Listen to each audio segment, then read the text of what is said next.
Bismillahirrahmanirrahim.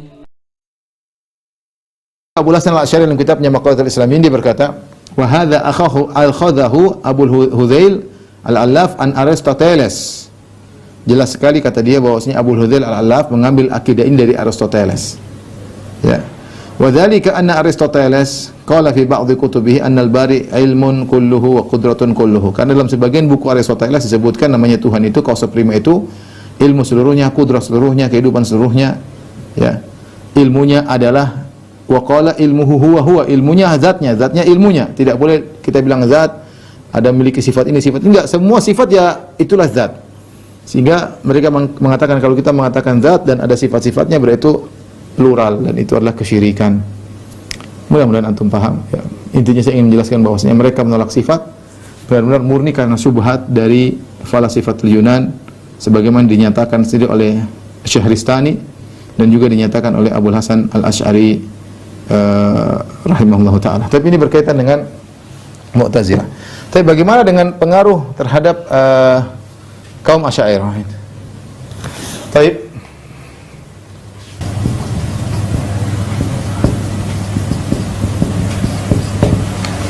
Di antara pengaruh akidah filsafatnya terhadap Asy'ariyah di antaranya mereka mengatakan yaitu pertama, Allah tidak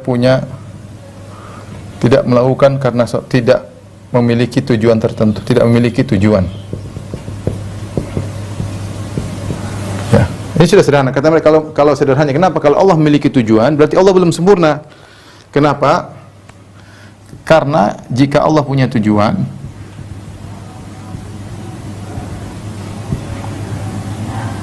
berarti Allah belum sempurna.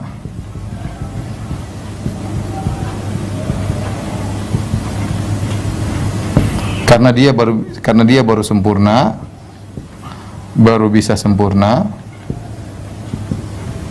jika mencapai tujuan, jika telah mencapai tujuan.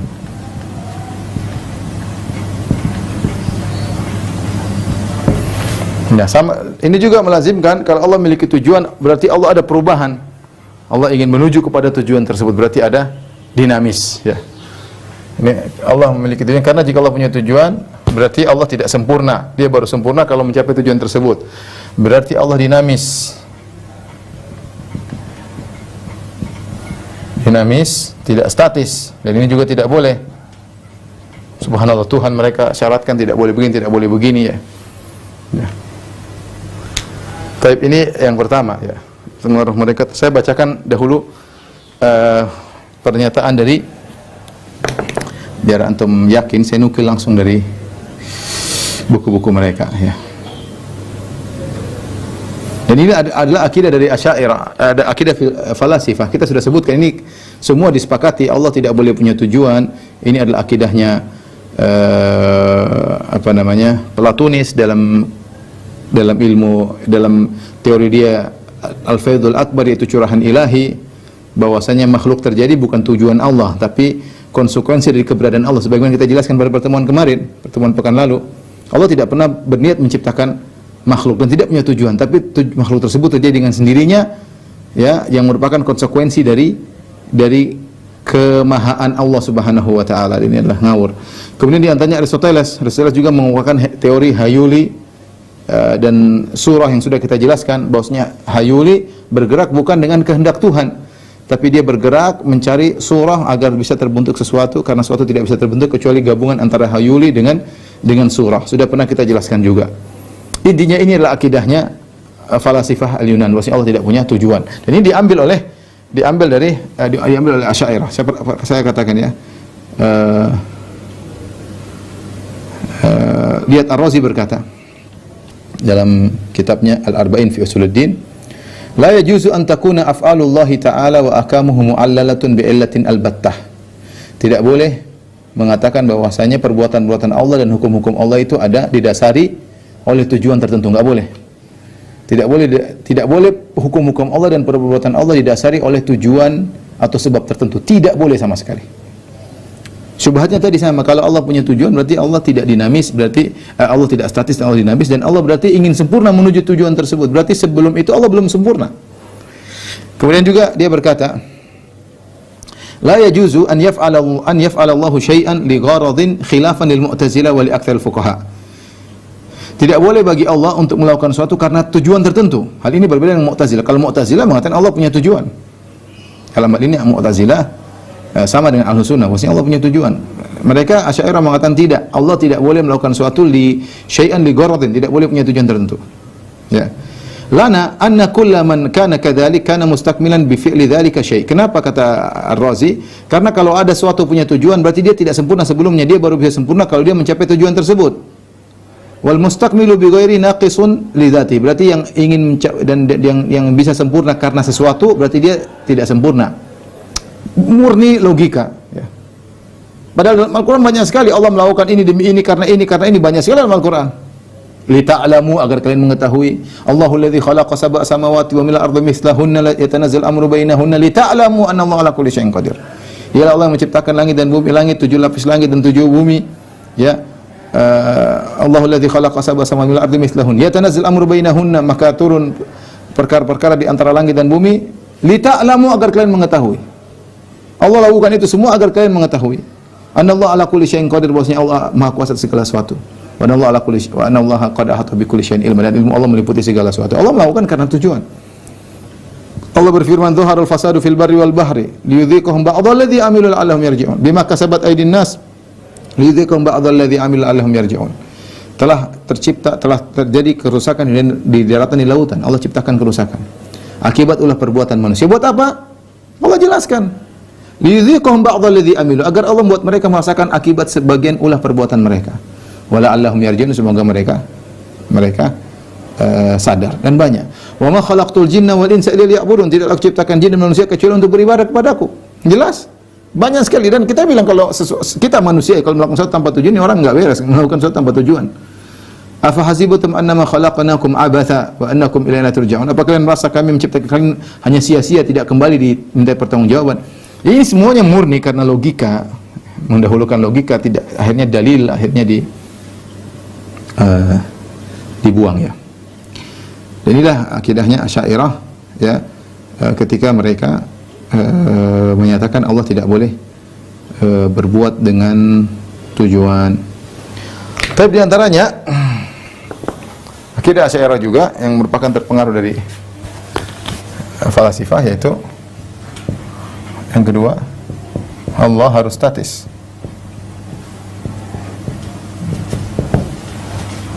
Yang ini dampaknya adalah menolak seluruh sifat-sifat fi'liyah. Sifat-sifat fi'liyah Allah. Apa itu sifat-sifat fi'liyah? Yaitu sifat-sifat Allah yang berkaitan dengan kehendak Allah.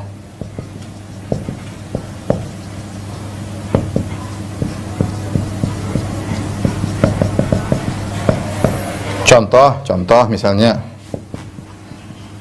Allah mencintai yang Allah kehendaki, mencintai orang taat. Misalnya Allah murka pada pelaku maksiat.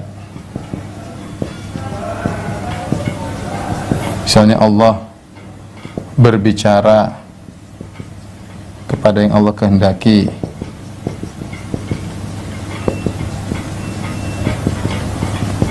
Misalnya Allah ridha kepada orang yang taat. Dan ini namanya sifat-sifat fi'liyah. Allah rahmat, banyak sekali. Sifat-sifat fi'liyah adalah sifat yang Allah kehendaki berkaitan dengan kehendak Allah. Jika Allah mau aku lakukan, jika tidak maka tidak. Banyak. Allah mencintai. Apakah Allah selalu mencintai? Tidak. Allah mencintai orang yang taat. Terus yang tidak taat Allah tidak cintai. Berarti kan sifat itu berkaitan dengan kehendak Allah. Nah, mereka bilang ini semua enggak boleh. Karena kalau ada Allah mencintai, kemudian tidak mencintai, Allah benci karena ada sebab tertentu, berarti Allah mengalami perubahan. Allah tidak statis, berarti Allah dinamis. Berarti semua sifat-sifat fi'liyah mereka tolak. Makanya dalam kamus Asy'ariyah tidak ada Allah mencintai, enggak ada. Cintai ditakwil. Ridho nggak ada namanya ridho. Nama nggak ada. Kalau ada ridho hanya majaz. Kenapa? Karena itu berkaitan kehendak Allah. Kalau kita bilang Allah berkehendak melakukan, berarti ada sesuatu yang baru dalam Allah, berarti Allah dinamis, Allah tidak statis, berarti tidak pantas jadi Tuhan. Tuhan harus statis. Saya kadang-kadang bingung ya, gimana? Justru sesuatu yang statis itu tidak berhak jadi Tuhan, gimana? Kalau ada sesuatu yang statis yang dinamis, mana lebih sempurna yang dinamis dong. Tapi mereka punya logika bahwa ini sudah sempurna, macam-macam ya logika. Akhirnya ini ayat begitu banyak Allah mencintai. Baik. Bagaimana sikap mereka terhadap sifat-sifat fi'liyah ini? Apa yang mereka lakukan? Terus bagaimana? Apa yang mereka lakukan dengan sifat-sifat fi'liyah?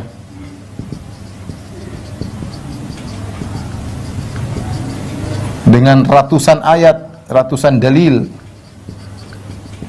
tentang sifat-sifat fi'liyah.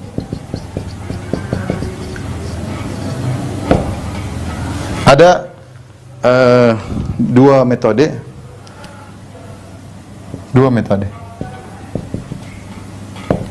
Pertama, mentafwid, yaitu Allah alam, kita tidak tahu maksudnya.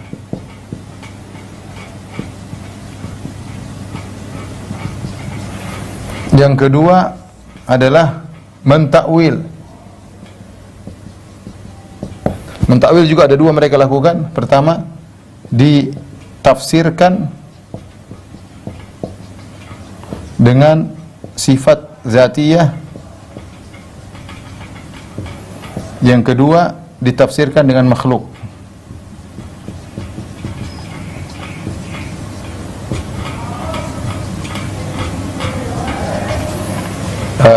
Saya mau bahas kayaknya antum pusing semua, ini berat ya. Tapi ya saya kasih gambaran sajalah. Sifat-sifat seperti ini banyak ya. Sifat-sifatnya mereka bingung, ini ratusan ayat dalil Al-Quran, hadis banyak sekali, entah mungkin 1000 tentang sifat-sifat fi'li Allah sangat banyak. Contoh dalam hadis, ketika Nabi Adam diminta untuk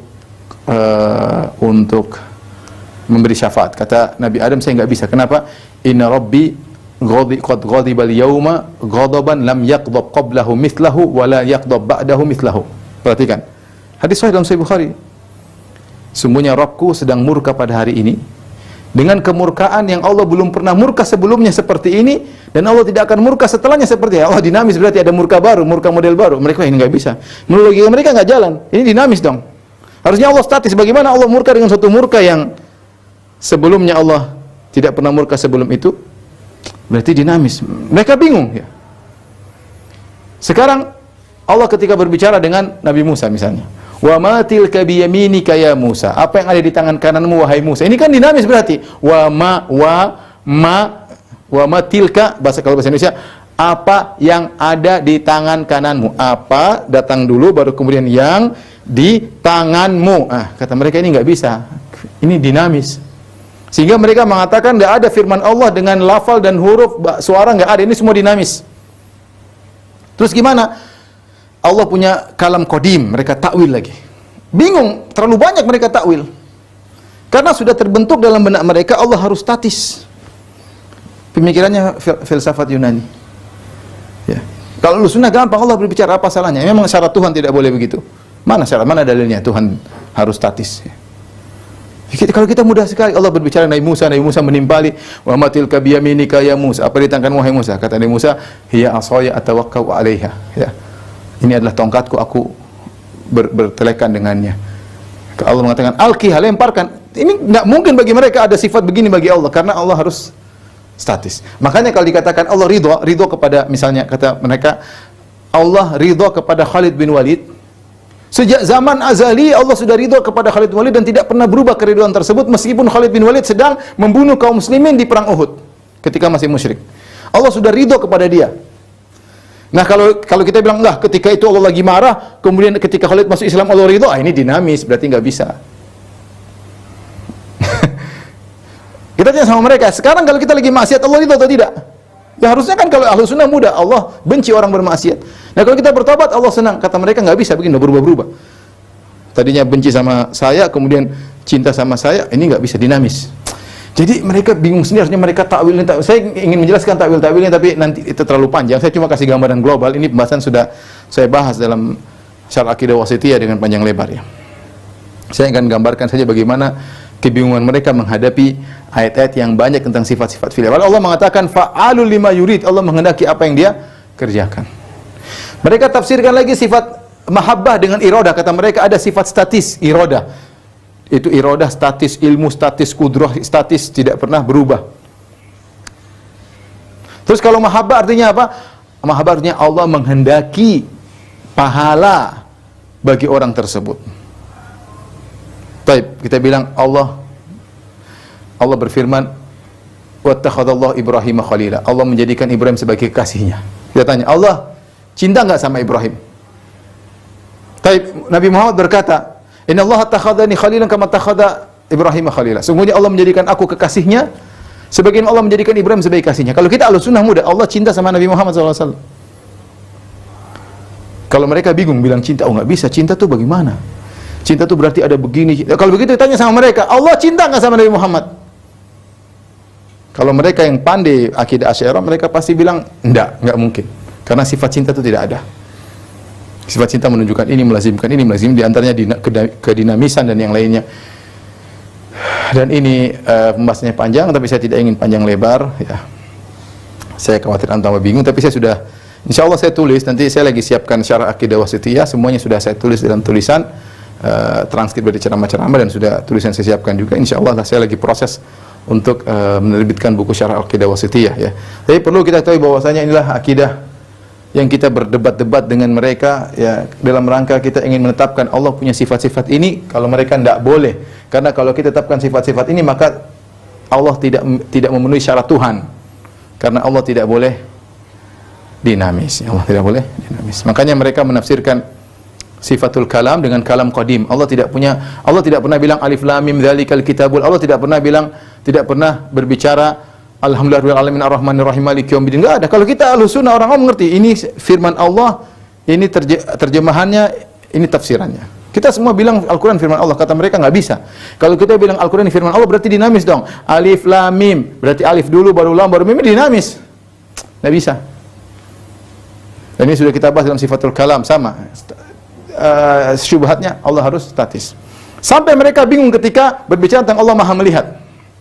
Mereka bingung. Kenapa mereka bingung? Lihat gini. Allah Maha melihat. Objek yang dilihat adalah kita. Misalnya Allah melihat saya. Allah melihat Firanda. Saya kan sedang bergerak-gerak nih sekarang. Saya sedang berbicara, saya sedang ke sini, saya ke depan, ke belakang. Berarti kan saya dinamis dong. Nah, mereka bingung kalau mereka bilang Allah Maha melihat, berarti sifat melihat Allah, sementara objek ini dinamis. Akhirnya mereka tidak berani menetapkan sifat melihat. Kata mereka sifat melihat maksudnya Allah mengetahui. Allah berilmu tentang yang terlihat. Sama, kalau kita Ahlussunnah, Allah melihat, apa salahnya? Allah Maha mendengar. Mereka bingung juga, Allah Maha mendengar. Sekarang Allah Maha mendengar. Di antara objek yang didengar oleh Allah ini, saya ngomong A, B, C, D, ini kan berubah-ubah ini. Nah, kalau Allah memiliki sifat mendengar, yang dia dengar adalah apa yang saya ngomongin dinamis ini, berarti sifat Allah dinamis dong. Akhirnya mereka bingung. Mereka bilang, maksudnya mendengar itu adalah ilmu tentang sesuatu yang terdengar. Al-ilm bil masmu'at. Begitulah. Bingung sendiri, akhirnya harus takwil sana, takwil sini, karena mereka sudah memiliki kebenaran yang absolut. Menurut mereka Allah harus statis, tidak boleh dinamis. Kalau Allah dinamis berarti tidak bisa jadi Tuhan. Itu masalahnya di situ. Kita diskusi sama mereka, kita jelaskan tidak boleh seperti itu. Mereka tetap ngeyel dan mereka mengatakan, ya sudahlah, kita bilang mudah-mudahan Allah mengampuni kita semuanya ya. Kita hanya ingin menjelaskan bahwasanya dalil tidak boleh difahami dengan cara demikian ya. Dari mana Anda mendapati syarat Tuhan harus begini, harus begini, harus begini ya? Hanya terpengaruh dengan filsafat Yunani. Dari situlah kita tahu bagaimana para ulama dulu melarang belajar ilmu filsafat, karena bisa terpengaruh menganggap suatu yang masih diperdebatkan dianggap suatu yang absolut, tidak boleh dilanggar. Suatu ilmu pasti yang harus tidak boleh dilanggar, yaitu Tuhan harus statis. Itu dari mana seperti itu? Ya. Makanya mereka punya ungkapan yang lucu. Mereka mengatakan innallaha yasma'u al-mubsarat wa yubsir al-masmu'at. Allah mendengar yang terlihat dan Allah melihat yang terdengar.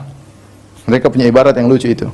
Allah mendengar yang terlihat dan Allah melihat yang terdengar. Kenapa? Kalau kita ya Allah melihat yang terlihat, Allah mendengar yang terdengar. Mereka bolak-balikan. Allah mendengar yang terlihat, Allah melihat yang terdengar. Kenapa? Karena kata mereka namanya mendengar dan melihat sama-sama ilmu.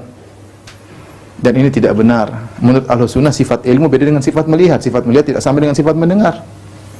Bagaimana mau disamakan mendengar dan melihat dengan sifat ilmu? Ini semua karena mereka terjebak dengan sifat statis Allah Subhanahu wa taala. Di antara juga terpengaruh mereka dengan falasifah Yunani adalah masalah jauharul fard.